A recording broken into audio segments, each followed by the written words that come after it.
So hey guys, welcome back to my YouTube channel Bio Bubble again, and it's been a long time to not uploading a single video on my channel, but we will continue with the scientist series, and now we are starting a series that is called Hidden Scientists, where we explore the life of that scientist and where the world doesn't give them that much credit them as much they deserve, and few of them not even didn't get any the Nobel Prize at all, and that's why very shocking for me. And today we will start with my personal favorite, my one of my favorite scientists, where I know everything about their life, how he gone through different phases in his life, and even he had not any modern lab on that time, still he finding is very very top notch, and even we are today accept that discovery of that scientist. So I am talking about the Carl Woese, and there is a different pronunciation. So Carl Woese is a basic, you can say, you can relate with them. So why he is my one of my favorite scientist, because उनकी discovery के basis में उन्होंने जो किया था उस time पे, it was not a easy task for anyone, सच कहूँ तो, क्योंकि उस टाइम पे if you are not a biologist might be you won't connect with me as much a biology student could.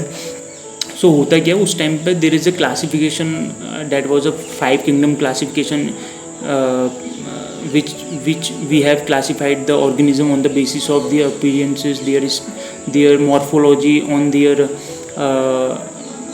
their nutrition and the habit और with their environment. सो ये basic morphology superficially level पे हमने describe किया था on the basis of surface, you can से, कि इसका दिखावा कैसा है, इसका मतलब पहनावा कैसा है, इस बेसिस में हमने क्लासीफाइड करा था 5 kingdom classification which has been given by the RHP Whittaker. So इसको उन्होंने मतलब गलत साबित कर दिया कार्ल वूज ने, और वो कैसे, और उस टाइम पे उनको बहुत ज़्यादा क्रिटिसिज्म फेस करना पड़ता, still he was able to to publish his finding and all. So होता क्या है, कार्ल्स जो वूज थे, he had not any modern lab and all, there is no backup of the scientists, and he discovered all the things with the help of their students. सो होता क्या है, मतलब हमको पता है एज अ बायोलॉजिस्ट और भी as a normal layman, you can say, with means आपको पता होना चाहिए कि 5 किंगडम क्लासिफिकेशन है क्या, या फिर क्लासीफाइड कैसे करता है ऑर्गेनिज्म को. There is a plant genre, animal genre, then protista, monera, there is a different genre. So in that phylum where we put all the species together which we relate with the superior one. So जैसे जैसे morphology जिसकी जैसी होती है उस basis में हमने सबको रखा हुआ था, बट कार्ल वूज के दिमाग में कुछ और ही चल रहा था. उन्होंने उस टाइम पे ये क्लासिफिकेशन को मतलब फॉल्स प्रूफ कर दिया. वो कैसे, उनको पता था कि, मतलब मैं एक सबसे पहले सिंपल एक एग्जांपल देता हूँ.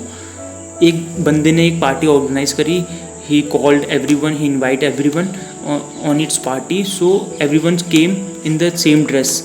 सो उसने ड्रेस के बेसिस में सबको न्यूट्रिशन, मतलब सबको खाना प्रोवाइड किया on the basis of their clothes. So appearance के बेसिस में कुछ देना हो गया, अपीयरेंस के बेसिस में उन्होंने बंदों को जज करा, मतलब रखा एक चीज़ में.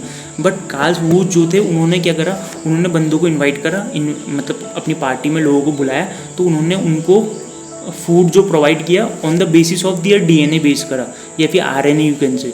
सो उन्होंने क्या करा, उन्होंने कपड़ों को जज नहीं करा, क्योंकि कपड़ों के बेसिस में जज करने में मेरे जो कपड़े हैं वो किसी पड़ोसी के कपड़े से मैच हो सकते हैं, या फिर डिफरेंट किसी पर्सन से मैच हो सकते हैं, बट DNA के बेसिस में वो सेम न्यूट्रिशन और भी सेम ट्रीट प्रोवाइड करेंगे सेम फैमिली को. मतलब कि जो मेरी फैमिली में मेरा जो DNA है वो सेम DNA मेरे भाई का है या फिर मेरे क्लोज वंस का है मेरी फैमिली में, तो मेरे को डिफरेंट न्यूट्रिशन फीड होगा. तो ये तरीके से आप बेसिक रिलेट कर सकते हो. तो उनका दिमाग क्या चल रहा था उस टाइम पे. तो उस टाइम पे उन्होंने कहा कि मैं RNA के बेसिस में जज करूँगा, उनको रखूँगा, क्लासीफाइड करूँगा. तो RNA के बेसिस में क्लासीफाइड करने के लिए उनको चाहिए ऐसी चीज़ जो मतलब पहले से प्रेजेंट हो और हर किसी में रिलेट कर सके. मतलब कि क्योंकि RNA हर किसी के में डिफरेंट हो सकता है ऑर्गेनिज्म, बट RNA होगा जरूर, क्योंकि every cells need the protein, every cells wants to make protein and live its life basically. So होता है क्या, प्रोटीन सबको चाहिए होता है, प्रोटीन स्ट्रक्चर और फंक्शनल यूनिट हम जानते हैं। प्रोटीन बनता है राइबोसोम से, और राइबोसोम सब में प्रेजेंट होता है। राइबोसोम नहीं भी प्रेजेंट होगा तो आरएनए प्रेजेंट जरूर होगा, क्योंकि बिना आरएनए के राइबोसोम और आरएनए के प्रोटीन नहीं बन सकता।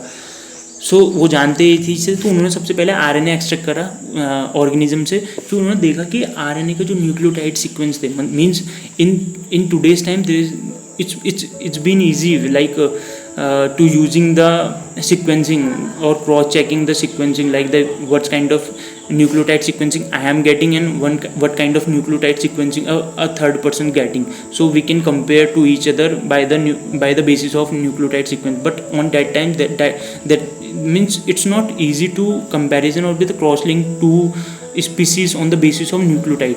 अभी बहुत सारे एक्स्ट्रा टेक्नोलॉजी आ गई, जैसे कि नेक्स्ट जेन करके एक टेक्नोलॉजी है। नेक्स्ट जनरेशन वो इतनी हाई लेवल की है कि कुछ ही दिनों में डिस्कवरी करके वो न्यूक्लियोटाइड सीक्वेंस के बेसिस में पता कर लेगा कि रियल वन कौन सा है और कौन किससे क्रॉस लिंक करता है, कौन एग्जैक्ट किसके है, मतलब ऐसा करके।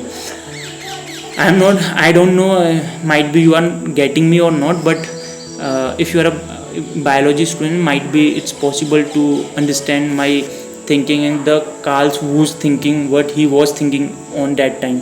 So उस समय पर उन्होंने यही बेसिस में न्यूक्लियोटाइड सीक्वेंस को करा। There is a term call, I am not getting it properly, but there is a term oligonucleotide catalog करके कुछ टर्म थी। तो उन्होंने उस बेसिस में डीएनए आरएनए के पीसेस को डिफरेंट अलग करा, काटा, मतलब आरएनए के enzymes, there is few short of enzymes he used. तो उस बेसिस में उन्होंने आरएनए को डिफरेंट पीसेस में काटा और उन्होंने 2 डायमेंशन इलेक्ट्रोफोरेसिस यूज करी। इलेक्ट्रोफोरेसिस हम बेसिकली यूज करते हैं सेपरेशन ऑफ डीएनए, तो इलेक्ट्रोफोरेसिस 2 डायमेंशन में यूज करी थी। एक डायमेंशन उन्होंने फर्स्ट वाली यूज करी थी on the basis of the charge and the second one on the basis of size और यू कैन से मास। तो उन्होंने इस बेसिस में उन्होंने क्या करा, सबसे पहले एक बैक्टीरिया से उसका जेनेटिक मटेरियल लिया, आरएनए लिया ऑब्वियसली। सो उसका ऐसे कट करके उन्होंने सीक्वेंसिंग देखी कि इसके सीक्वेंसिंग जा किस तरीके से रही है, मतलब किस तरीके से वो फॉलो कर रहा है। And same thing goes with the eukaryote, same thing he done with the archaebacteria, specially the methanogens, specially he got the RNA from that. So उन्होंने सबको कंपैरिजन करा, तो उनके दिमाग में ये चीज़ करा कि जो आर.एच. विटेकर ने 5 किंगडम क्लासिफिकेशन दिया था उसमें मोनेरा जो फाइलम था, उस मोनेरा फाइलम के अंदर आर्की बैक्टीरिया और ट्यू बैक्टीरिया करके क्लासिफाइड है। तो आर्की बैक्टीरिया और यू बैक्टीरिया साथ साथ रखे हुए हैं।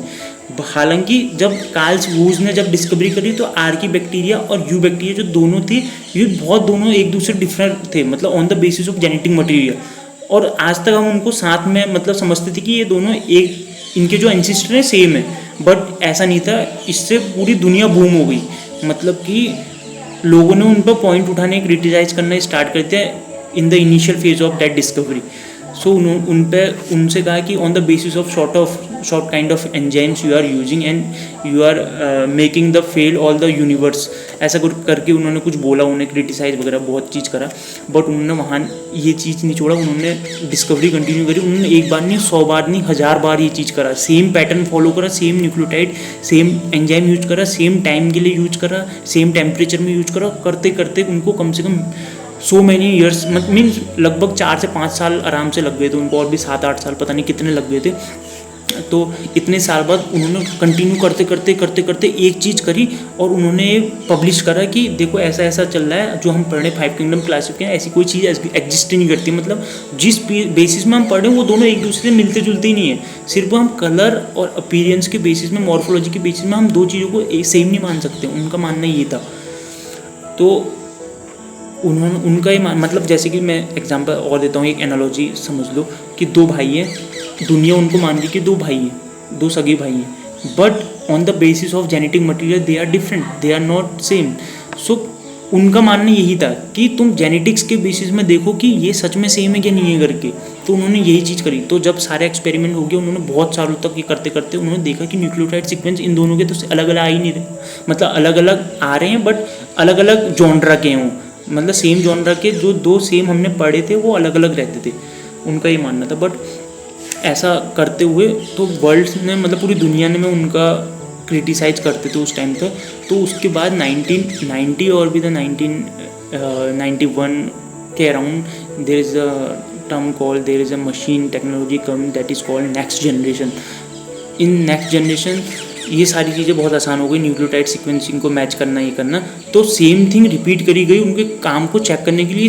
आज तक जो पब्लिश करता था, ये जो चीज़ बोलते थे कि सच में प्रूफ भी है कि नहीं है, तो जब उन्होंने वो चीज़ें मशीन में करके देखी तो मशीन में वो सेम सीक्वेंस एकदम एक्यूरेट मैच करता था जो कार्ल वोज ने दिखाया था. तो वहाँ पर पूरी दुनिया एकदम शॉक्ड हो गई, एकदम बूम हो गई कि without even having the modern labs and not getting a proper knowledge about the biology, he was the earlier he had a physics. So उनका इतना presence of mind उस टाइम पे इतना ज़्यादा, that's why people or the world knows him one of the most brilliant experimentalist, क्योंकि उन्होंने ऐसा experiment करके दिखाया कि दुनिया को उन्होंने बदल के रख दिया उस टाइम पे. तो वो तब मेरे इतने पर्सनल फेवरेट हैं, और तब से अब यूनिवर्सली एक्सेप्टेड हो गया कि 3 डोमेन्स वाला क्लासिफिकेशन अभी यूनिवर्सली एक्सेप्टेड है और लोग उसको फॉलो करते हैं. तो ये उनकी स्टोरी थी कि उन्होंने उस टाइम पे कैसे, मतलब जो हम सोच भी नहीं सकते थे, DNA सीक्वेंसिंग समथिंग लाइक जो एग्जिस्ट ही करता नहीं था उस टाइम पे, उन्होंने उस टाइम पे ये चीज़ करके दिखा दिया कि मतलब जो उन्होंने अंदाज़ा लगाया था ना, वो एकदम एक्यूरेट था. अंदाज़ा भी नहीं, क्योंकि उन्होंने he was gone through a multiple process, he was gone through a multiple times of getting the same enzymes on the same time, same temperature, same सारी चीज़ें रिपीट करी सेम चीज़ों पे, तो तब जाके उनको रिजल्ट मिले. तो ये दिखाता है कि उनका dedication towards the discovery that was so इमांस.